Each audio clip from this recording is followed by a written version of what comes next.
اعوذ باللہ من الشیطان الرجیم، بسم اللہ الرحمن الرحیم۔ خواتین و حضرات، السلام علیکم ورحمۃ اللہ وبرکاتہ و مغفرتہ۔ پروگرام احکام شریعت اور فقہ حنفی سے متعلقہ مسائل کے ساتھ آپ کے سامنے حاضر ہے۔ پچھلی دفعہ ایک کویسچن آخر میں رہ گیا تھا کہ عشاء کی نماز کے بعد ہمارے امام صاحب مائک آن کر کے سورہ ملک پڑھتے ہیں، کئی نمازی اس وقت سنن اور نوافل میں مشغول ہوتے ہیں، گناہ گار کون ہوگا؟ اس میں اولاً میں آپ کے بات سمجھا رہا تھا کہ حدیث میں جس طریقے سے فضیلت بیان ہو اسی طریقے سے ہی وہ فضیلت حاصل ہوگی۔ کوئی اور طریقہ بدل کر ہم اپنے قیاس سے اس فضیلت کو اس کے ساتھ وابستہ یا منسلک نہیں کر سکتے ہیں۔ مثلا نبی کریم صلی اللہ علیہ وسلم نے سورہ ملک پڑھنے کی فضیلت بیان فرمائی ہے تو یہ اسی کو حاصل ہوگی جو خود پڑھے گا۔ سننے اور پڑھنے میں زمین آسمان کا فرق ہے، تو لہٰذا اگر امام صاحب بلند آواز سے پڑھتے ہیں اور شاید سننے والے یہ گمان کرتے ہیں کہ ہمیں سورہ ملک پڑھنے کی فضیلت حاصل ہوگی، تو میری نظر میں یہ صحیح نہیں ہے، ایسا نہیں ہوگا۔ تو اس لیے ایک بات تو یہ کہ طریقہ ہی صحیح نہیں ہے۔ دوسری بات یہ کہ جب بلند آواز سے قرآن پاک پڑھا جائے تو ضروری ہے کہ سب خاموشی کے ساتھ سنیں، لیکن اگر کوئی نہیں سن رہے تو اگر پہلے اس نے بلند آواز سے شروع کیا، بعد میں لوگ آ کر بیٹھے اور نہیں سن رہے تو وہ گناہ گار ہوں گے، اور اگر لوگ بیٹھے ہوئے تھے اور اس نے بغیر توجہ کیے ان کی اور خود بلند آواز سے شروع ہو گیا اور وہ نہیں سن رہے تو یہ گناہ گار ہوگا۔ تیسری چیز یہ کہ جب لوگ سنن نوافل پڑھ رہے ہوں تو بالکل بلند آواز سے قرآن پاک پڑھنے کی اجازت نہیں ہے، یہ غلط ہوگا، خلاف سنت ہے اور سخت مکروہ ہے، اور اگر گناہ کہیں تو یہ بھی بیجا نہیں ہوگا کہ وہ لوگ ڈسٹرب ہوں گے، ان کی نمازیں خراب ہوں گی۔ تو لہٰذا امام صاحب کو بڑے پیار محبت سے سمجھائیے۔ بعض اوقات ایسا ہوتا ہے کہ صاحب علم شخصیت ہوتی ہیں لیکن توجہ نہیں رہتی کسی چیز کے اوپر، ان کو اس سے اجتناب کرنا ہوگا۔ یہ کوئی سنت نہیں ہے کہ سب کو بٹھا کر بلند آواز سے سورہ ملک سنائی جائے اور نمازی ڈسٹرب ہو رہے ہوں، تو اس لیے پیار محبت سے سمجھائیے تاکہ ان کی توجہ اس طرف ہو جائے۔ ایک کسی نے پوچھا کہ اگر کوئی جان بوجھ کر روزہ نہ رکھے اور چھوڑ دے تو بعد میں صرف قضا ہوگی یا اس پر 60 کفارے کے روزے بھی رکھنے ہوں گے؟ دیکھیں یہاں پر بھی وہی ایک جواب ہے، اصول تقریباً یہی ہے کہ شریعت نے جس چیز پر کفارے کو لازم کیا ہے اسی کے بدلے میں وہ کفارہ ہوگا، ہم اپنے قیاس سے کفارے لازم نہیں کر سکتے ہیں۔ شریعت نے جو کفارے کا تصور دیا وہ یہی ہے کہ روزہ یاد ہو، انسان نے رات میں نیت کی ہو روزے کی، صبح اٹھ کے نہ کی ہو، جان بوجھ کر روزہ توڑا ہو، کسی ایسی چیز سے روزہ توڑا ہو کہ جو لذت والی ہو، یعنی جس سے کراہت وغیرہ نہ آتی ہو، اور کوئی شرعی عذر بھی اس کے ساتھ نہ ہو، تو اب اس کو اس روزہ توڑنے کے جرم میں 61 روزے رکھنے ہوں گے، ایک تو قضا کا اور 60 کفارے کے۔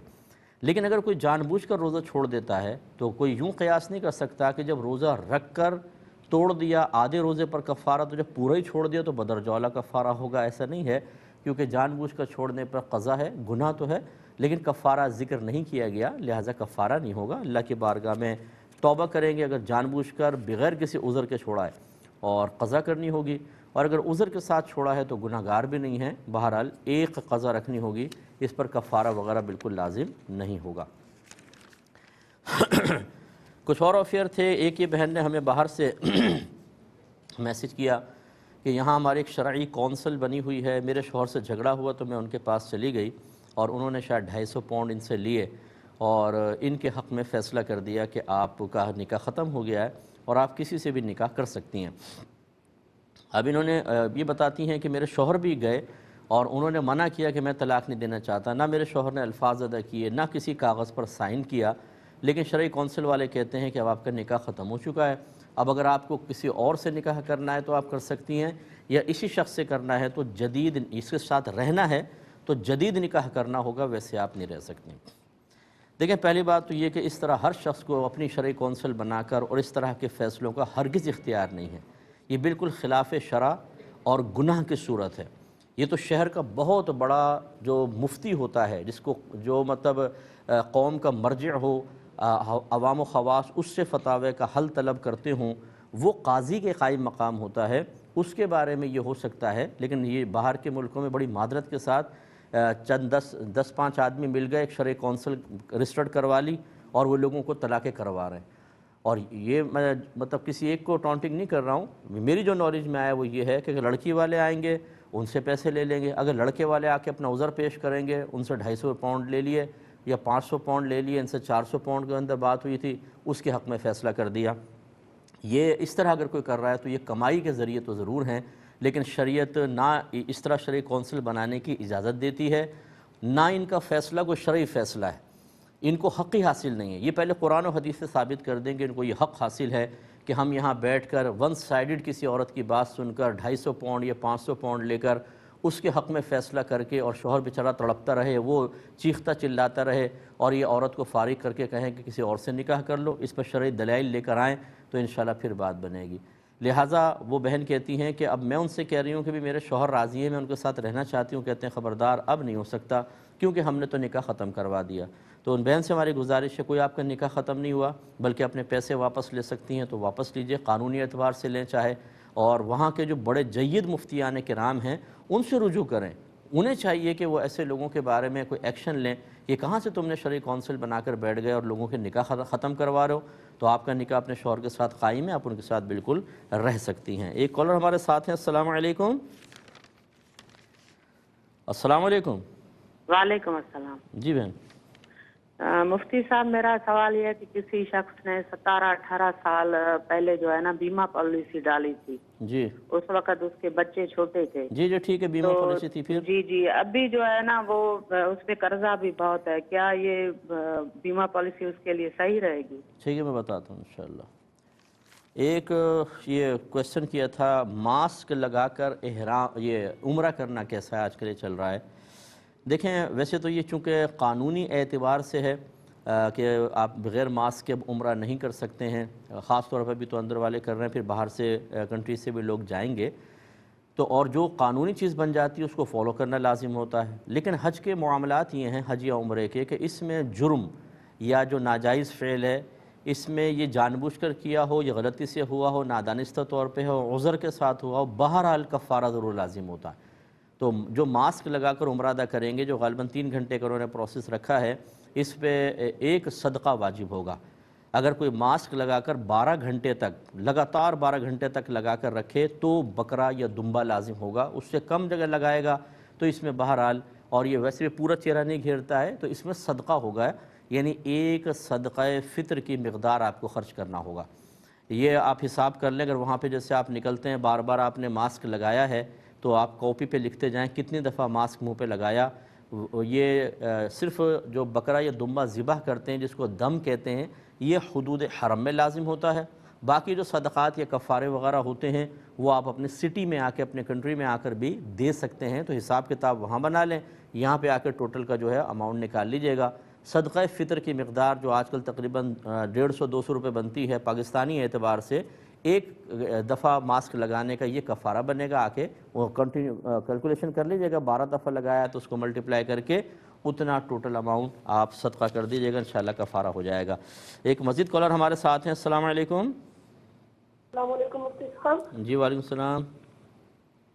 میرا یہ سوال ہے کہ جیسے آج کل عرس ہوتا ہے، آگے ہم جی شاید لائن ڈراپ ہو گئی ہے۔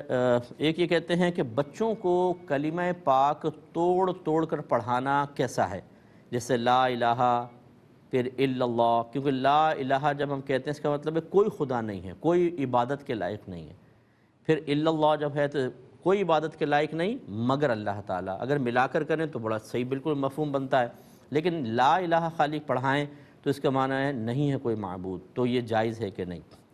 دیکھیں چونکہ یہاں اقرار مقصود نہیں ہے بلکہ تعلیم مقصود ہے، اور تعلیم میں ایسی ہوتا ہے جب ہم ہجے کرواتے ہیں قرآن پاک کے تو الفاظ کے توڑ توڑ کے ہجے کرواتے ہیں۔ اسی طریقے سے بعض اوقات ایک ایک لفظ بچوں کو پڑھایا جاتا ہے، اگر ایک ایک لفظ کے الگ الگ مفہوم اخذ کر کے اس پہ شرعی حکم لگانا شروع کر دیا جائے تو پھر تو بہت خطرناک مسئلہ بن جائے گا، پھر تو قرآن پڑھانے میں بھی ایک بہت سی جگہوں پر آزمائش بن جائے گی۔ اس لیے اس میں شرعاً کوئی حرج نہیں ہے، بالکل بچوں کو آپ توڑ توڑ کے یاد کروانے کے لیے لا الہ آپ نے کہا تو آپ صرف یہ اقرار مقصود نہیں ہے، یہ آپ اس کا اعتقاد نہیں رکھتے ہیں، آپ یہ بچے کے ذہن کے اندر یہ چیز راسخ نہیں کر رہے کہ کوئی عبادت کے لائق نہیں، ورنہ تو آپ الا اللہ آگے کہتے ہی نہیں۔ وہی اس کی نفی ہے کہ یہاں پر ایسا کوئی ارادہ مقصود نہیں ہے، بلکہ آپ تو ایک کلمے کو بچوں کے آسانی کے لیے توڑ کر یاد کروا رہے ہیں، تو لہٰذا اس میں شرعاً کوئی حرج نہیں ہے، بالکل کر سکتے ہیں۔ ایک یہ کہتے ہیں کہ بھائی نے کہا میں لائسنس برانچ میں کام کرتا ہوں، میں بالکل کسی سے پیسے نہیں لیتا ہوں، لیکن جب میں لوگوں کے کام کر دیتا ہوں تو وہ خوشی سے کچھ مجھے دینے کی کوشش کرتے ہیں، اس کی کیا شرعی حیثیت ہے وہ بتاتا ہوں، لیکن ایک کال لیتے ہیں۔ السلام علیکم بھائی جان، ٹیلی ویژن کی آواز بند کر دیں پھر کال کیجیے گا، ٹھیک ہے کوئی بات نہیں۔ اچھا، لائسنس کا یہ مسئلہ یہ ہے، کوئی بھی گورنمنٹ کے ادارے میں آپ ہوں، اگر آپ لینے کا بالکل قصد و ارادہ نہیں رکھتے، لوگ از خود خوشی سے دیتے ہیں، تو بہرحال لینا تو شرعاً جائز ہے، کیونکہ وہ تو گفٹ ایز اے گفٹ دے رہے ہیں، لیکن مناسب نہیں ہے۔ وجہ اس کی یہ ہے کہ جو آپ کو دور سے دیکھے گا وہ بدگمانی کرے گا کہ اس نے کچھ رشوت لی ہوگی۔ اب آپ کس کو کلیئر کریں گے کہ میں رشوت نہیں لے رہا ہوں، یہ تو خوشی سے مجھے دے رہے ہیں، پہلی بات۔ دوسری بات یہ ہے کہ ہر جگہ کچھ ایسے لوگ ہوتے ہیں جو حاسدین ہوتے ہیں، دشمن ہوتے ہیں۔ ہو سکتا ہے آپ کسی سے لے رہے ہوں، وہ آپ کی ویڈیو بنا لیں اور وہ پھر اوپر کسی کو دکھائیں کہ یہ رشوتیں لیتا ہے اور ایسا۔ اب آپ لاکھ قسمیں کھائیں، ہو سکتا ہے آپ کے خلاف مسائل پیدا ہو جائیں۔ تو اس لیے اچھا پھر لالچ بھی پیدا ہو جاتا ہے کہ اگر ایک آدمی آپ کو دے کر گیا، دو آدمی دے کر گئے، تو تیسرے سے امید بن جاتی ہے کہ اب کام ختم کریں گے تو یہ بھی ضرور دے گا، اور اگر نہیں دے گا تو ہو سکتا ہے پھر چوتھے کے بارے میں آپ کچھ ریزرو معاملات اختیار کریں کہ نہیں یار تیسرے کے ساتھ اتنی بھلائی کی تھی، کچھ نہیں ملا تھا، کیا فائدہ۔ یوں اخلاص میں تو کمی آ سکتی ہے، کام کی عمدگی میں کمی آ سکتی ہے، تو اس لیے افضل تو یہی ہے کہ کچھ نہ لیں، لیکن بہرحال حکم جواز تو ہوگا کہ اگر کوئی اپنی خوشی سے دے رہا ہے تو آپ اس کو لے سکتے ہیں۔ ایک کالر ہمارے ساتھ مزید ہیں۔ السلام علیکم۔ وعلیکم السلام جی بھائی جان۔ حضور میں ڈیرہ اسماعیل خان سے بول رہا ہوں جی، جاوید اقبال۔ بھائی سوال بتائیں، جلدی سے سوال بولیں۔ جی سر، یہ سوال میرا یہ ہے جی کہ یہ جو بجلی ہم استعمال کر رہے ہیں یہ ڈائریکٹ ہونڈیوں سے کرتے ہیں یا میٹر کو سلو کروا کے کرتے ہیں، اور گھر میں یہ بجلی آتی ہے کہ ہم نہاتے بھی ہیں، غسل بھی کرتے ہیں، وضو بھی کرتے ہیں، آٹا بھی گوندتے ہیں، سر گھر کا کام کاج کسی بجلی پہ ہوتے ہیں۔ ٹھیک ہے، تو آیا یہ چیزیں ہم پہ یہ جائز ہیں یا یہ یعنی چوری بھی ہے اور تقوی بھی ہے، یہ ماشاءاللہ دو چیزیں مل گئی ہیں۔ میں عرض کرتا ہوں انشاءاللہ۔ ایک کسی بھائی نے میسیج کیا، اور اس طرح کے ہمیں بہت سے میسیج ملتے رہتے ہیں کہ آپ بعض اوقات جواب دیتے ہیں تو ایسا لگتا ہے کہ صرف آپ ہی کو علم ہے، باقی پوری دنیا جاہل ہے، تو اس کا کیا جواب ہوگا؟ تو انشاءاللہ میں عرض کرتا ہوں مختصر سی بریک کے بعد۔ بسم اللہ الرحمن الرحیم۔ پہلے ایک کال لیتے ہیں۔ السلام علیکم۔ وعلیکم السلام۔ جی بھائی جان۔ کل صاحب میں نے یہ پوچھنا ہے کہ ہمارے گھر کی پراپرٹی ہے ہمارے والد کے نام، ہم نے وہ کہ 5 بھائی ہیں 4 بہنیں، اس کا کیا حصہ ہوگا؟ والد صاحب فوت ہو گئے؟ ابھی ہیں۔ اچھا ہیں، بہن بھائی کتنے آپ کے؟ 5 بھائی ہیں 4 بہنیں۔ ٹھیک ہے، ایک اور کالر ہیں۔ السلام علیکم۔ وعلیکم السلام۔ جی مفتی صاحب میرے 2 سوال ہیں۔ جی۔ میرا بھائی ہے اور بہنوئی ہے، وہ زمین کا کام کرتے ہیں، یہ چاول وغیرہ فصل لگاتے ہیں، جی۔ وہ مارکیٹ سے پیسہ اٹھاتے ہیں اور جب وہ ان کو دیتے ہیں نا فصل، تو وہ 1 سے 1.5 لاکھ ان کا کاٹ دیتے ہیں۔ ان لوگوں نے بولا کہ اس بار آپ پیسہ دے دو، جو ہم لوگ ادھر دیتے ہیں نا، تو آپ جتنے چاول خریدتے ہو وہ ہم آپ کو دے دیں گے، ہمارا بچت ہو جائے گا 1 سے 1.5 لاکھ کا۔ کیا وہ میں لے سکتا ہوں؟ میں نے پیسہ ان کو دیا ہے۔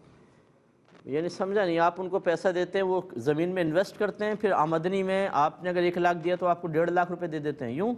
نہیں، وہ پیسہ مارکیٹ سے اٹھا کے نا تو اور بعد میں ان کو فصل بیچتے ہیں، تو وہ 1 سے 1.5 لاکھ ان کا کاٹ دیتے ہیں 5% کے حساب سے۔ اس بار ان لوگوں نے میرے سے پیسہ لیا اور وہ بولے کہ جتنے آپ چاول خریدتے ہو نا وہ ہم آپ کو فری دے دیں گے، یعنی کہ 25-30 ہزار کے، تو پیسہ آپ دے دو۔ اب میں نے ان کو پیسہ دیا، کیا میں یہ لے سکتا ہوں؟ چلے، میں جو سمجھا اس کے اعتبار سے میں انشاءاللہ آپ کو بالکل عرض کرتا ہوں۔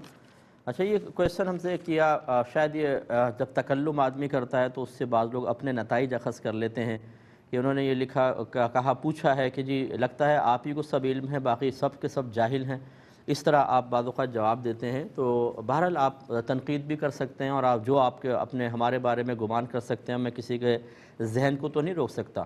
ہم نے کبھی یہ دعویٰ نہیں کیا کہ ہم ہی صاحب علم ہے، باقی ساری کی ساری دنیا جاہل ہے، لیکن بہرحال جو جہالت ہو رہی ہوتی ہے اس کی اگر نشاندہی نہ کی جائے، جب لوگ کویسچن کرتے ہیں اس پہ اگر ہم تبصرہ نہ کریں تو یہ جہالتیں کیسے ختم ہوں گی؟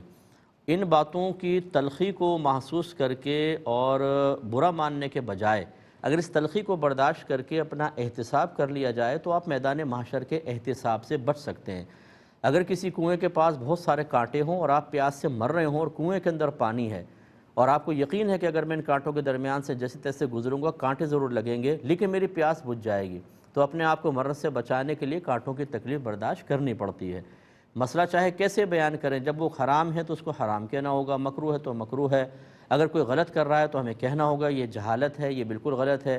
اس میں اگر یہ اس تلخیوں کو محسوس کر کے کہ جی ایسا کیوں کہہ دیا اور ایسا کیوں کہہ دیا، اگر آپ علم کے فیض سے محروم ہوں گے تو پھر آپ بھی مطلب ایسے رہیں گے اور آپ کی اولاد بھی ایسی رہے گی، اور پھر آخرت میں حساب بہت سخت ہو سکتا ہے۔ ہم نے یہ نہیں کہا کہ آپ ضرور جہنم میں جائیں گے، لیکن سخت ہو سکتا ہے۔ اس لیے یہ مطلب سوچنا کہ شاید میں یہ گمان کرتا ہوں کہ سارا علم میرے پاس ہے، میں بارہا کہتے رہتا ہوں اور اب بھی کہہ دیتا ہوں کہ میں ایک طالب علم ہوں، نہ ہم یہ دعویٰ کرتے ہیں کہ سارا علم میرے پاس ہے، نہ میں عقل کل ہونے کا دعویٰ کرتا ہوں، غلطی ہم سے بھی ہو سکتی ہے، لیکن جب ہم کو جواب دیتے ہیں تو یہی بہت احتیاط کے ساتھ ہی دیتے ہیں۔ کوشش یہ ہوتی ہے پھر بھی کوئی بات اگر آپ کو بری لگتی ہے تو وہ اسی کو بری لگے گی کہ جو اس مرض کے اندر مبتلا ہوگا۔ ہمارے مشکل بس یہی ہے کہ ہم بالکل چاہے کتنے گناہ کر رہے ہوں، کتنی ہی ہم کم علمی اور جہالت میں مبتلا ہوں، ہم چاہتے ہیں ہمیں کچھ نہ کہا جائے اور ہماری عزت اور احترام کیا جائے۔ کوئی ایسا لفظ نہیں ہونا چاہیے جو ہماری شان کے خلاف ہو۔ تو بھی پھر اپنے آپ کو ایسا بنائیں کہ آپ کی تعظیم کی جائے، آپ کا ادب کیا جائے، آپ کا احترام کیا جائے۔ یہ میں ان لوگوں سے مخاطب ہوں کہ جو غلط ہونے کے باوجود اور پھر وہ مطلب ہے کہ جب ان کو سمجھایا جائے تو اسی میں سے کوئی بات نکال کر کہتے ہیں ہمارے مزاج کے خلاف کہہ دی گئی ہے اور ہم برا مانیں گے، تو ایسا نہیں ہونا چاہیے۔ اگر آپ نبی کریم صلی اللہ علیہ وسلم کی حیات طیبہ کا مطالعہ کریں تو آپ یہ دیکھیں گے کہ جو صاحب علم لوگ تھے، اگر ان سے کبھی ایسا کوئی معاملہ ہوا ہے، ایک تو تھے عرابی صحابی جن تک پورا علم نہیں پہنچا، اگر وہ کوئی خطا کرتے تھے سرکار صلی اللہ علیہ وسلم ان کی طرف ان کو اتنا وہ نہیں کرتے تھے، ان کی طرف مطلب گرفت نہیں فرماتے تھے، لیکن اگر کوئی صاحب علم سے ایسا ہو جاتا تو پھر آپ کا جلال دیکھنے والا تھا، اس پہ آپ کی اظہار ناراضگی دیکھنے والی تھی، وہ چونکہ ہمیں پتہ نہیں ہوتا۔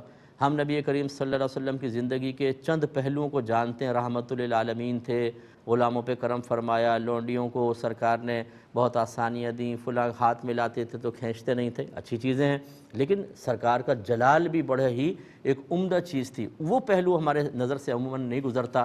تو ہم جبکہ کوئی بھی عالم دین اگر تھوڑا بھی ایسا کرتا ہے تو ہم کہتے ہیں نبی کریم تو ایسا نہیں کرتے تھے، آپ کو کیا پتہ کرتے تھے نہیں کرتے تھے، ہم جانتے ہیں۔ تو جہاں پر اظہار غضب ہونا چاہیے، جہاں پر لہجہ سخت ہونا چاہیے، جہاں پر جملے سخت ہونے چاہیے، یہ بھی نبی کریم صلی اللہ علیہ وسلم کی سنت کریمہ سے ہی ثابت ہوتا ہے اور وہاں کیا جاتا ہے، اس لیے اس میں اعتراض والی کوئی چیز نہیں ہے۔ کالر ہمارے ساتھ ہیں، السلام علیکم۔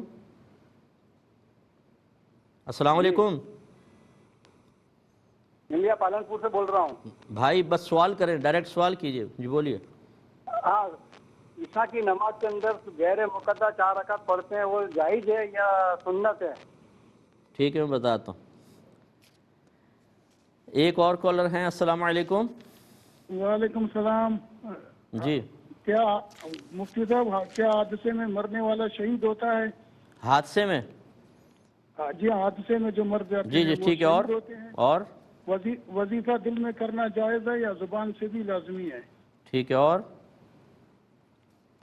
میں عرض کرتا ہوں انشاءاللہ۔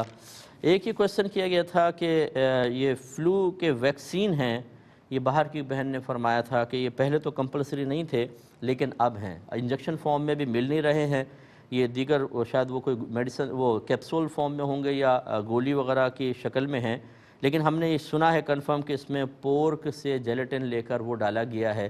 اب یہ بچوں کو استعمال کروانا کیا شرعی حیثیت رکھتا ہے جبکہ گورنمنٹ کی طرف سے لازم کر دیا گیا ہے؟ دیکھیں، جب گورنمنٹ کی طرف سے لازم کر دیا گیا ہے تو سب سے پہلے تو آپ یہ دیکھیں گے کہ کیا اس کے بغیر کوئی آپ کو اور دوا مل سکتی ہے یا نہیں۔ اگر مل سکتی ہے تو اسی کو استعمال کریں، اور گورنمنٹ اس کو ایکسیپٹ بھی کرتی ہو، اس کو آلٹرنیٹ کوئی موجود ہو تو پھر اسی کو استعمال کروائیں۔ لیکن اگر نہیں ہے یا گورنمنٹ نے کوئی ایک دوا کو خاص مخصوص کر دیا ہے کہ یہ میڈیسن آپ کو بچوں کو دینی ہے، اب چاہے اس میں کیسی بھی ناجائز چیز ملی ہو، جب ایک چیز قانون کے تابع ہو جاتی ہے اور براہ راست ہمارے کسی شرعی مطلب معاملے کو سے متصادم نہیں ہوتی تو یہ ایک مجبوری کی صورت بن جاتی ہے، اس میں پھر آپ بچوں کو یہ دوا استعمال کروا سکتے ہیں، اس میں بالکل آپ گناہگار نہیں ہوں گے اور دوا بہرحال جائز ہوگی استعمال کروانا، کر سکتے ہیں۔ ایک یہ بہن ایک خاتون کہتی ہیں کہ ایک ہمارے یہاں خاتون ہیں، یہ بھی باہر سے آیا تھا میسیج، انہوں نے کوئی کلمات کفر والی کتاب کوئی پڑھ لی ہے اور اس کے بعد ان کو بہت ہی زیادہ وساوس آنا شروع ہو گئے ہیں، ہر چیز میں وہ بہت ہی زیادہ کویسچن کرتی ہیں کہ ایسا ہے، ایسا کیوں ہے، کفر تو نہیں ہو گیا، وغیرہ وغیرہ۔ اب وہ کہتی ہیں کہ انہوں نے کسی سے جب یہ معلوم کیا تو اس شخص نے یہ کہا کہ چونکہ آپ بہت زیادہ اسٹریس میں ہیں، لہٰذا اس صورت میں اگر کوئی کلمہ کفر نکل بھی جائے نا آپ کے زبان سے، کوئی کفر بھی سرزد ہو جائے تو کوئی مسئلہ نہیں ہوگا۔ تو پھر اس عورت نے یہ مزید کویسچن کیا کہ کیا اسی سٹریس کی حالت میں پھر زنا کرنا اور شراب پینا بھی جائز ہو جائے گا یا نہیں ہوگا؟ دیکھیں، پہلی بات تو یہ کہ جو کلمات کفر والی کوئی بھی کتاب ہو یا ایسے کوئی کلمات جمع کیے گئے ہوں، وہ اچھی نیت کے ساتھ، احسن نیت کے ساتھ ہی کیے جاتے ہیں۔ کسی کا بھی یہ مقصود نہیں ہوتا کہ آپ ان کو پڑھنے کے بعد اس پہ قیاسات کر کے دوسروں پہ کفر کا حکم لگائیں یا ان کو پڑھنے کے بعد پاگل سے ہو جائیں۔ یہ کسی کا مقصد نہیں ہوتا، یہ ہمارے احساسات ہوتے ہیں، ہماری طبیعتیں ہوتی ہیں، ہمارے ذہن ہوتے ہیں کہ ہم کسی چیز سے کس طریقے کا اثر قبول کرتے ہیں۔ اگرچہ اگر میری ذاتی رائے آپ معلوم کریں تو میں اس کی تائید نہیں کرتا ہوں کہ وہ کلمات کفر جن کو فقہاء نے صرف احتیاطاً کلمات کفر لکھا ہے، حقیقتاً کفر ہے ہی نہیں، انہیں پبلک میں عام نہیں کرنا چاہیے۔ اس سے پھر یہی خرابی لازم آتی ہے کہ لوگ اسے بھی حقیقی کفر یا صریح کفر سمجھتے ہیں اور پھر گھر میں لڑائی جھگڑے، فتنہ فساد اور ایک ایک میسج کے اوپر قطع تعلقیاں ہو رہی ہیں جو حرام قطعی ہے، اور اسی طرح بیویاں روٹ کے میکے چلی گئی ہیں۔ میرے پاس تو بہت کیسز آتے ہیں نا، میں تو سارا دن اسی میں لگا رہتا ہوں، اور میرے الحمدللہ اللہ کا بڑا شکر ہے کہ میری زندگی اسی میں گزر رہی ہے۔ لیکن اس لیے مجھے زیادہ اس کا تجربہ ہے کہ شوہر بیچارہ گھر میں پڑا ہوا ہے، بیوی روٹ کے چلی گئی، نہیں تم سے یہ جملہ نکلا تھا، مجھے لگتا ہے کفر ہے، اور اب تو ساتھ نہیں رہنا ہے، بڑے مسائل ہوتے ہیں۔ تو اس لیے اس طرح کے معاملات فقہاء نے اسی لیے عوام کے سپرد نہیں کیے تھے کہ نہ کریں۔ لیکن بہرحال جو بھی کر رہا ہے کیا کسی نے کیا ہے تو اچھی نیت کے ساتھ کیا ہے۔ دوسری بات یہ ہے کہ اس طرح کے جتنے بھائی بہن مجھے سن رہے ہیں سب کے لیے میں گزارش کرتا ہوں، کوئی کلمہ کفر اگر کسی کی زبان سے نکلتا ہے جس کو آپ کلمہ کفر سمجھ رہے ہیں، تو یہ بہت ہی کم ایسے ہوتے ہیں کہ جن میں حقیقتاً انسان مرتد ہوتا ہے۔ زیادہ تر وہ ہوتے ہیں کہ جن کو فقہاء نے احتیاطاً کفر لکھ دیا یا تحدیداً کہ اگر ہم اس کو غیر کفر کو کفر لکھ دیں لوگ یہیں پہ رک جائیں گے تو اصل کفر تک نہیں پہنچ پائیں گے، اس لیے انہوں نے یہ حد بندی قائم کر دی ہے، وہ حقیقتاً کفر ہوتے ہی نہیں ہیں۔ اسی لیے فقہاء ایسے موقع پہ لکھتے ہیں کہ ہم قائل کو کافر نہیں کہیں گے، قول کو کفر کہیں گے۔ اس میں حکم بھی یہ لکھا ہوتا ہے کہ احتیاطاً آپ تجدید ایمان یا تجدید نکاح کر لیں، چونکہ اس معاملے میں بڑی پیچیدگیاں ہیں، بڑی گہرائیاں ہیں۔ ایسا اتنا آسان یہ کفر اسلام کا مسئلہ نہیں ہے کہ آپ نے کتاب ہاتھ میں پکڑی اور آپ نے کہا فلاں کافر اور فلاں کافر اور فلاں اسلام سے باہر۔ ایسی بہت ساری چیزیں ہیں جو کفر ہیں ہی نہیں۔ اس کا مطلب یہ ہوا کہ اگر آپ کے زبان سے یا آپ کے رشتہ دار کی زبان سے ایسی کوئی چیز نکلتی ہے، اس میں فوراً تشویش میں مبتلا ہو جانا، فوراً خون کا خشک ہو جانا، فوراً دماغ کے رگوں کا چٹکنا شروع ہو جانا، فوراً رویوں کی تبدیلی قطعاً غیر مناسب ہے۔ اگرچہ چاہے کتاب میں صراحتاً ویسے لکھا ہو اور آپ دیکھیں یہ لفظ تو اس نے کہیں، اس کے باوجود آپ کسی مستند مفتی صاحب سے رجوع کریں گے، یہ آپ پہ واجب ہے کہ بھئی یہ کلمہ کفر زبان سے نکلا ہے، جو ہمیں کلمہ کفر لگ رہا ہے، اس پر حکم کیا ہوگا؟ وہ جیسا حکم بیان کریں اس پر عمل کریں۔ اور جیسے میں نے عرض کیا کہ جو مجھے سن رہے ہوں کہ آپ نے از خود کسی کلمہ کفر کا فیصلہ کرنے کے بعد اس پہ قدم اٹھایا اور وہ حقیقتاً کفر نہیں تھا، اور آپ دل آزاری کے مرتکب ہوئے، آپ نے قطع تعلقی جیسا حرام قطعی کیا، اسی طرح بیویاں روٹ کر چلی گئیں یا شوہر نے بیویوں کو گھر سے مار کے نکال دیا، سب کے سب گناہ گار ہوں گے۔ آپ کے لیے کوئی شرعی عذر یہ نہیں ہوگا کہ جی ہم نے تو یہ پڑھ لیا تھا ایسا ہو گیا۔ بھئی تو آپ نے مفتیان کرام سے تو معلوم کریں، بہت سی چیزیں کتابوں میں لکھی ہوتی ہیں لیکن براہ راست ہم پر نافذ نہیں ہوتی ہیں، اس میں بڑی پیچیدگیاں ہوتی ہیں۔ اگر دین اتنا ہی آسان ہوتا کہ کتاب میں لکھ کر آپ سب کچھ سیکھ لیتے تو دارالعلوم بند کر دیں، کتابوں میں سب کچھ موجود ہے، سب کچھ موجود ہے، اب تو تراجم بھی کر دیے گئے ہیں، لیکن یہ چیزیں سیکھنے سے آتی ہیں۔ اس لیے امید ہے کہ وہ جو بہن سن رہی ہیں وہ سمجھ جائیں کہ پہلی بات تو یہ کہ سٹریس کے اندر کلمہ کفر کہنے سے آدمی بچتا نہیں ہے۔ اگر واقعی آپ نے کفر کہا ہے تو حکم تو ظاہر پر لگے گا، کافر تو ہوگا آدمی۔ دوسری بات یہ ہے کہ جب آپ نے اسی مسئلے کو بنیاد بنایا، اسی طرح کوئی بھی یہ کہ سٹریس میں اگر کہے کہ جی میں زنا کر لی اور میں نے شراب پی لی، یہ بالکل عذر قابل قبول نہیں ہے۔ یہ تو ہر پھر گن پوائنٹ پہ موبائل چھیننے والا چور ڈاکو یہی کہے گا میں بڑے سٹریس میں تھا، گھر میں حالات بڑے خراب تھے، مجبور ہو کر میں نے گن اٹھائی ڈاکہ مار لیا، تو کیا سب کی آزادی ہو جائے گی بھائی جان؟ تو ایسا نہیں ہوتا۔ اس لیے اس بہن کو اپنی اصلاح کرنی چاہیے، اور میری جو یہ بیان ہے اس کو 2-4 دفعہ اگر آپ سن لیں تو اس کے تقاضے کے مطابق عمل کرنے میں عافیت ہے۔ ایک مختصر سا بریک لیں گے، ہمیں یقین ہے آپ ہمارے ساتھ ہی رہیں گے۔ بسم اللہ الرحمن الرحیم. ایک کویسچن یہ ہوا تھا کہ کسی نے 17-18 سال پہلے بیمہ پالیسی لی تھی اور اب وہ نکلنے کا شاید ٹائم آ گیا ہوگا, اس کو بینیفٹس وغیرہ اس کی مل رہے ہوں گے اور ان پہ قرضہ بھی بہت زیادہ ہے, لیکن اب انہیں پتہ چلا کہ یہ صحیح نہیں ہے, کیا حکم شرع ہوگا؟ دیکھیں بہرحال ہم تو اس کو منع ہی کرتے ہیں کیونکہ اس میں بہت ساری پیچیدگیاں اور رکاوٹیں ہیں, بشرطے کہ یہ آپ کے لیے لازم نہ ہو. اگر قانوناً لازم ہو جیسے باہر کے ملکوں میں ہے, یا بعض اوقات ادارے کو آپ جوائن کرتے ہیں اس میں گورنمنٹ کی طرف سے لازم ہوتا ہے کہ امپلائی کو آپ کو انشورڈ کرنا ہوگا, تو ایسی صورت میں تو ٹھیک ہے, پھر مطلب امپلائی کا کوئی مسئلہ نہیں ہے. ایسی صورت میں ادارے کا بھی مسئلہ نہیں ہے کہ گورنمنٹ کا ایک قانون نافذ ہو گیا, اگر آپ نہیں کریں گے تو اللیگل کہلائے گا اور آپ کے خلاف قانونی کارروائی کی جا سکتی ہوگی, تو یہ مجبوری کی صورت بنے گی. لیکن از خود جو ہم پالیسیز لیتے ہیں اس میں جو ٹرمز اینڈ کنڈیشنز وغیرہ ہوتی ہیں وہ شرعی قوانین سے بہت زیادہ متصادم ہوتی ہیں, ٹکراتی ہیں, لہٰذا ہم اس کو منع کرتے ہیں. اب یہ انہوں نے صاحب نے کیا, بہرحال اللہ کی بارگاہ میں توبہ کریں, اور اگر یہ بہت زیادہ مقروض اور بہت زیادہ مجبوری کی حالت کے اندر ہیں تو اس سے لے کر اپنی اس مجبوری کو دور کریں, اور پھر باقی جتنا اصل جو اپنا ایسیڈ ہے اس کو رکھ لیں, باقی سب کو صدقہ کر دیں بغیر ثواب کی نیت کے جو اضافی پیسہ ملا ہے, اور آئندہ اس سلسلے میں احتیاط کریں. بھائی فرماتے ہیں کہ ہم بجلی کا تاروں کے ذریعے جو کنڈا ڈالنا اس کو کہتے ہیں وہ استعمال کر لیتے ہیں, یا میٹر کو سلو کروا لیتے ہیں. اب اس سے جو بجلی ہم یوز کرتے ہیں, غسل بھی ہو رہا ہے, وضو ہو رہا ہے, کپڑے برتن وغیرہ دھل رہے ہیں, کیا حکم شرع ہوگا؟ دیکھیں یہ عرفاً چوری ہی کہلاتی ہے, اور چونکہ اللیگل ہے اس میں بعض اوقات قانونی کارروائی ہوتی ہے. ایک مومن کا اپنے آپ کو ذلت پر پیش کرنا لازم آتا ہے, لہٰذا کوئی بھی اس کی تائید نہیں کرے گا, یہ بالکل ناجائز ہے. تو اچھا بعض یہ عذر پیش کرتے ہیں کہ, اور میں بھی ایک پاکستانی ہوں اور ان مصیبتوں کو بھگت ہی رہا ہوں, کہ ہم بہت ہی کم بعض اوقات بجلی استعمال کرتے ہیں اور بل بہت ہی زیادہ آتا ہے, اوور بلنگ بہت ہی زیادہ ہو رہی ہے, اور اتنی زیادہ کچھ انتہا نہیں, اور جب جائیں تو کوئی پرسان حال نہیں ہے. جب جاتے ہیں تو پھر وہاں پہ جا کر یہی سننے کو ملتا ہے, یہ تو آپ کو بھرنا ہی ہوگا, آپ ایک ساتھ میں درخواست دے دیں پھر دیکھ لیں گے اس کو, یا انسٹالمنٹ پہ اس کو کروا لیں. تو بھئی یہ زیادہ آیا کیوں ہے؟ ایک آدمی نے کم استعمال کیا اتنا زیادہ, اس کو عذر بنا کے خاص طور پر لوگ کہتے ہیں کہ جب اوور بلنگ ہو رہی ہے تو ہم کیا کریں. اور میری معلومات کے مطابق بعض اوقات ایسا ہوتا ہے کہ وہ پی ایم ٹی کے ساتھ ہی میٹر لگا ہوتا ہے, پورے علاقے میں کتنی بجلی جا رہی ہے اس وہ میٹر بتاتا ہے, پھر دیکھتے ہیں جو چوری کر رہے ہیں بجلی وہاں سے زیادہ گئی ہے اور یہاں چوریاں ہوئی ہیں, تو وہ بل جو ہے وہ پورے محلے میں برابر تقسیم کر دیا جاتا ہے. اب جس بیچارے نے چوری نہیں کی وہ بھی زیادہ بھر رہا ہے. یہ سب ناانصافی کی صورتیں یہ اپنی جگہ ہیں, لیکن بہرحال چوری کسی صورت میں جائز نہیں ہوگی, یہ نہیں کر سکتے ہیں. لیکن اگر آپ اس پانی سے وضو کرتے ہیں یا غسل کرتے ہیں, اس پانی کا استعمال, اس بجلی کا استعمال تو ناجائز ہے, لیکن اس وضو سے اگر آپ نماز پڑھیں گے, غسل کر کے اس سے نماز ادا کی, اس سے کوئی فرق نہیں پڑے گا, آپ کی نماز بھی صحیح ہے اور غسل وغیرہ درست ہے. ایک یہ کہتے ہیں کہ پراپرٹی میرے والد کے نام ہے, والد زندہ ہیں, ہم 5 بھائی 4 بہنیں ہیں, کس طرح تقسیم ہوگا؟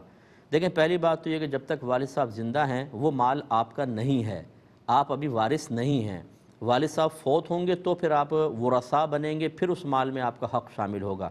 والد صاحب زندہ ہوں اور ہم پراپرٹی کے اوپر نگاہیں جما لیں, یہ قطعاً غیر مناسب ہے. زیادہ تر جو ہے نا, آپ کا مسئلہ نہیں کہہ رہا ہوں, جو میری مطلب ہم معاشرے میں دیکھتے ہیں, یہ بیویاں اکساتی ہیں کہ جلدی سے اپنا حصے کا کر لو, ایسا نہ ہو کہ ابو فوت ہو جائیں, ابا جان, تو پھر تمہارا بھائی لے جائے, فلاں لے جائے, دکان اس کے قبضے میں ہے, مکان اس کے قبضے میں ہے, تو ہم والدین کی زندگی میں ہی فوراً لڑنا جھگڑنا شروع کر دیتے ہیں. ابھی والد صاحب حیات ہیں, ان کی خدمت کریں, جنت کمائیں.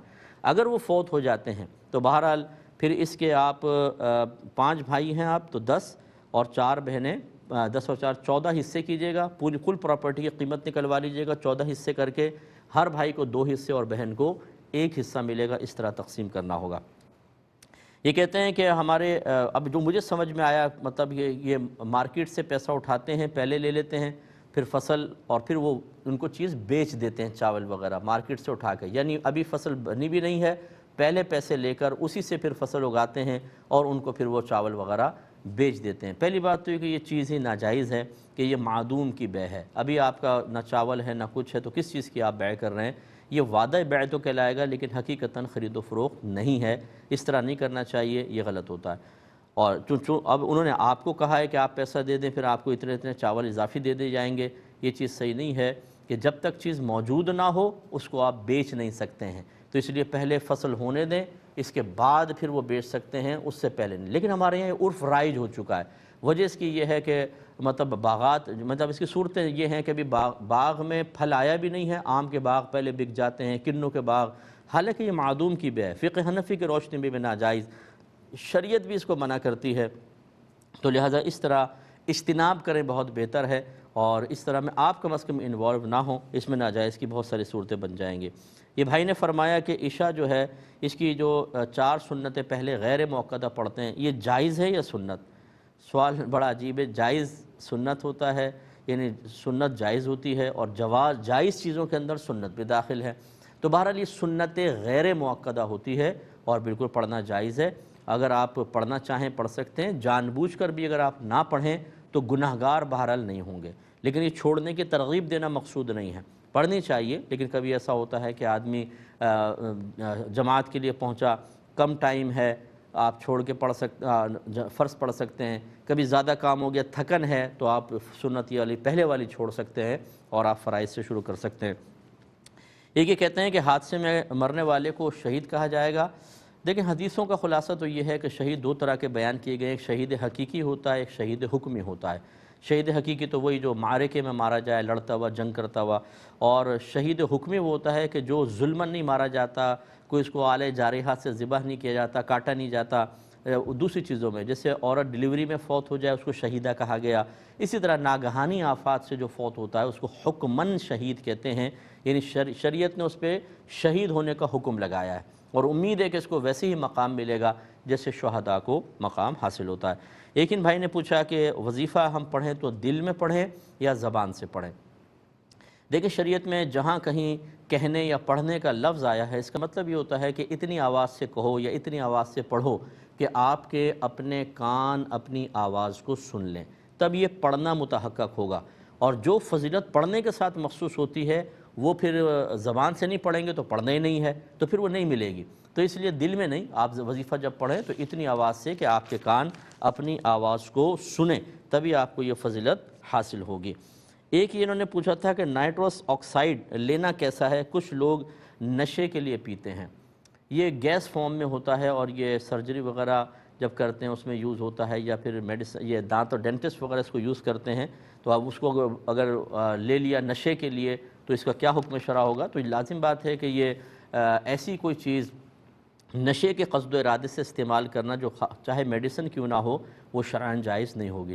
نشہ ہماری شریعت میں نہیں، پچھلے تمام شریعتوں میں حرام رہا ہے، پچھلی شریعتوں میں بھی شراب جائز رہی ہے، نشہ پھر بھی حرام رہا ہے۔ نشہ ایک کیفیت کا نام ہے کہ اتنی شراب پینا کہ انسان کا ذہن معاف ہو جائے، زمین آسمان آسمان زمین لگے، اور زبان لڑکھڑائے، قدم لڑکھڑائے، صحیح الفاظ ادا نہ ہوں، عورت سامنے کھڑی ہو تو تمیز نہ کر سکیں، ماں ہے، بہن ہے، بیٹی ہے، کون ہے، یہ کیفیت نشے کی کیفیت کہلاتی ہے۔ تو اس طرح کی کیفیت کو حاصل کرنے کے لیے جو بھی چیز آپ استعمال کریں گے حرام ہوگی اور گناہ کبیرہ ہے۔ ایک ہی ہم سے کویشچن کیا گیا تھا کہ طلاق کے بعد اگر دلہن سے زیور جو اس کو چڑھائے گئے تھے واپس لیے جائیں تو کیا حکم شرع ہوگا؟ دیکھیں اس میں 2 چیزیں ہیں۔ پہلی بات تو یہ کہ اگر ایجاب و قبول ہو گیا، پھر شوہر نے بیوی کو کوئی گفٹ دیا یا بیوی نے شوہر کو کوئی گفٹ دیا، ایجاب و قبول کے بعد جو گفٹ دیا جاتا ہے وہ کبھی بھی واپس نہیں لے سکتے ہیں۔ لیکن اس سے پہلے، ایجاب و قبول سے پہلے اگر شوہر نے بیوی کو دیا، بیوی نے شوہر کو، یا سسرال والے جیسے دلہن کو چڑھاتے ہیں، تو یہ دلہن کی وقتی طور پہ ملکیت میں داخل ہو گیا۔ یہ آپ واپس لے تو سکتے ہیں، لیکن واپس لینا دیا ہوا تحفہ مکروہ تحریمی ہے، یعنی حرام کے نزدیک ہے۔ اب اس میں اکثر ہم یہی مشورہ دیتے ہیں کہ اگر تو قصور دلہن کا تھا، بدتمیز قسم کی تھی، لڑائی جھگڑا کیا، فتنہ فساد کیا، سب پیار سے سمجھا رہے ہیں، اس کے اپنے بھائی بہن سمجھا رہے ہیں، ماں باپ سمجھا رہے ہیں، لیکن وہ ہٹ دھرمی پر قائم ہے، ایسی لڑکی سے تو زیور واپس لیا جائے۔ بالکل اس کو دینے کا حق، ایک تو غلط کام کرے، گناہ کرے، جا کر میکے بیٹھ جائے، طلاقوں کے مطالبے کرے، لڑائی جھگڑے کرے، جبکہ قصور بھی اسی کا، اور اپنا قصور ماننے کے لیے تیار نہ ہو، اس سے تو زیور واپس ہی لینا چاہیے۔ اگرچہ مکروہ تحریمی صورت ہے زیور واپس لینے کی، لیکن اس صورت میں اس میں کراہت کم ہوگی، قصور تمام تر اس کا ہے۔ لیکن اگر ایک قصور آپ کا ہو یا دونوں جانب سے برابر قصور ہے تو پھر اسی مسئلے پہ عمل کیا جائے کہ چھوڑ دیں اس زیور کو اور دوسری جگہ مطلب اور انتظام کر لیں. واپس لیں گے تو گناہگار ہوں گے، لیکن بہرحال واپس لیا جا سکتا ہے، وہ آپ کی ملکیت میں واپس آ جائے گا. اور اکثر طلاق کے بعد چونکہ دل دور ہو جاتے ہیں واپس لیے جاتے ہیں، لڑکے والے اپنا مال لے لیتے ہیں، لڑکی والے اپنا مال لے لیتے ہیں. یہ ہمارے ماحول میں بہت زیادہ ہو رہا ہے. تو اگر کوئی لے لیتا ہے تو بہرحال اللہ کی بارگاہ میں توبہ ضرور کرنا چاہیے. یہ کہتے ہیں کہ ابورڈ میں کیمسٹ کی جاب والوں کو جیلیٹن کا انجیکشن لازم ہوتا ہے، اور مشہور یہ ہے کہتے ہیں کہ اس میں پگ کی چربی یوز ہوئی ہے، ہمیں یقین نہیں ہے. کیا حکم شرع ہوگا؟ ایسی جاب کرنے کا کیا حکم ہے اور اس انجیکشن کے لگوانے کا کیا حکم ہے؟ دیکھیں، جب آپ کو نجاست کا یقین نہ ہونا، یقین کیسے ہوگا کہ آپ نے اپنی آنکھوں سے نجاست ملتے ہوئے دیکھی؟ نمبر 1. یا نمبر 2، کوئی عادل شخص، نیک، پرہیزگار، متقی، صاحب علم، صاحب تقوی، جس کے زبان سے کبھی جھوٹ نہ نکلا ہو، ہر ایک اس کی دیانت اور صداقت کی گواہی دیتا ہو، اور پکا نمازی وغیرہ، وہ یہ کہے کہ میں نے اپنی آنکھوں سے اس میں یہ چیز ملتے ہوئے دیکھی ہے. 2. تیسرا یہ کہ کوئی مسلمان ہے، فاسق فاجر ہے یا مستور الحال ہے، یعنی اس کا حال آپ کو واضح نہیں ہے، چہرہ تو بظاہر داڑھی والا ہے، اب حرکتیں کیا کرتا ہے پتہ نہیں ہے، یہ کہیں کہ ہم نے کوئی چیز ملتی ہوئے دیکھی ہے، اور ان کی بات آپ کے دل پر جمتی ہوئی محسوس ہو اس فاسق فاجر کی، یہ صورت. یا پھر ایک بہت بڑی جماعت کثیرہ، چاہے وہ کافروں کی کیوں نہ ہو، بہت بڑی جماعت کثیرہ، جیسے چائنا میں کچھ لوگ ہیں، جاپان میں ہیں، امریکہ میں ہیں، پاکستان میں، ہندوستان میں، وہ سب ایک ہی بات کہہ رہا ہوں، اس میں یہ چیز ملتی ہے، ہم نے اپنی آنکھوں سے دیکھا ہے. آنکھوں سے دیکھنا یہاں بھی شرط ہے. تو اتنی بڑی جماعت کثیرہ کی خبر جو چاہے کفار پر مشتمل ہو، اس کی وجہ سے پھر آپ یہ کہہ سکتے ہیں کہ ہاں اب یقین ہے کہ اس میں نجاست ملی ہے. اور اگر ایسا کوئی بھی ذریعہ نہیں ہے، صرف ایک کافر نے خبر دی یا آپ کا غالب گمان ہے، اس سے کوئی بھی چیز ناجائز نہیں ہوتی، وہ پھر آپ استعمال کر سکتے ہیں، اس میں شرعاً کوئی حرج نہیں ہوتا. یہ پہلے بھی وہ مسئلہ کئی دفعہ وضاحت کر چکے ہیں. اب چونکہ ٹائم بڑا کم ہے، انشاءاللہ کچھ اور کوسچن تھے وہ نیکسٹ پروگرام میں ہم شامل کریں گے. اپنے میزبان کو، ہماری کیو ٹی وی کی پوری ٹیم کو اجازت مرحمت فرمائیں. آپ ہمارے لیے دعا کیجئے، ہم آپ کے لیے دعا گو ہیں کہ اللہ تبارک و تعالی ہمیں ہر مسئلے سے پہلے شریعت کی رہنمائی حاصل کرنے کی توفیق عطا فرمائے. آمین. وآخر دعوانا ان الحمدللہ رب العالمین.